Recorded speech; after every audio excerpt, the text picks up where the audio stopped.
Bonjour à tous, aujourd'hui on se retrouve pour un crash test avec ce produit. Attention, ce produit contient des huiles essentielles. Il est déconseillé pour les femmes enceintes ou allaitantes. Donc voilà, je vais ouvrir le sachet après avoir nettoyé et démaquillé préalablement ma peau. Donc l'ouverture facile, ça va, il s'ouvre bien. L'odeur, ouais, bof, ça passe. Il y a pire que ça, hein. Ensuite, super découverte, il y a 3 films donc sur un masque tissu. Enfin, il y a le 2 films et le masque tissu qui est à l'intérieur. Donc le premier, quand vous voyez, quand je déplie, il est ajouré à tous les coups pour l'huile essentielle qui reste diffusée dedans. Et je trouve que c'est assez galère à déplier parce que oui, l'autre film est jaune et on ne le voit pas forcément bien avec le masque film ajouré. Donc admirez l'experte, comment elle galère. Ensuite, comme il est indiqué sur le mode d'utilisation, donc je vais le poser. J'essaie de faire au mieux que je peux, vous allez voir, ça va être très drôle.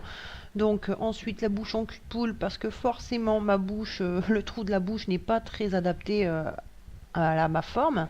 Donc voilà, là je le positionne au mieux que je peux. C'est vraiment la grosse galère. Et ensuite je cherche à enlever également le film jaune du dessus.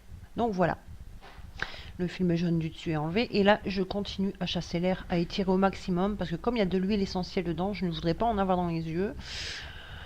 Et donc voilà. Et là commence la méga galère à étaler le masque en chassant l'air. Parce que bah, franchement, il n'est pas très facile de l'appliquer. Et donc voilà, comme vous voyez, je suis en mode je galère total. Et joili, joili, joilou.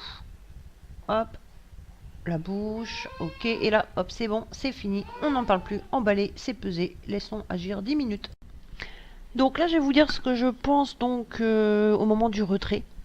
Bon, donc je relis la notice pour au moins une énième fois parce que j'ai pas envie de faire de bêtises. Donc j'enlève délicatement le film, enfin le masque tissu. Je relis et oui, non, faut bien vraiment passer un tonique sur le visage derrière sans faire pénétrer de produit, sans l'ôter ni le rincer. Donc je suis plutôt étonnée, hein, comme vous l'avez vu. Ce que j'en ai pensé dans la globalité de ce masque, c'est très confus en fait. J'ai aimé sans aimer. Comment m'expliquerai-je? Donc j'ai pas aimé donc le fait qu'il y ait 3 films sur un masque. Pourquoi? Parce que bah, justement c'était la galère à retirer. Ça a été assez long et surtout au moment de l'application du masque, donc de le poser. Ce que j'ai pas aimé non plus, c'est en fait les ajours, enfin, les trous conçus pour les yeux et la bouche étaient largement trop petits pour moi en fait. J'ai voulu vraiment éviter le contact avec mes yeux et ma bouche et j'ai dû le replacer au moins une dizaine de fois. C'était pas top top. Donc là, ça va être bientôt le 3e coton. Et ce que j'ai pas aimé aussi après, donc à la fin, après l'avoir retiré, c'est l'huile d'amande douce que j'ai trouvé qui engraissait pas mal ma peau. Et quand on a des boutons sur la joue comme moi au niveau de la mâchoire, donc en bas droite, c'était vraiment pas top. Donc là, on va procéder au lavage des mains. Et vous allez voir ma tête de ce que je pense du produit. Comme ça, vous avez un avis. Et puis voilà. Voilà, hop. Ouais. Ouais. Non, pas top. Ouais, pas très convaincu la madame, hein.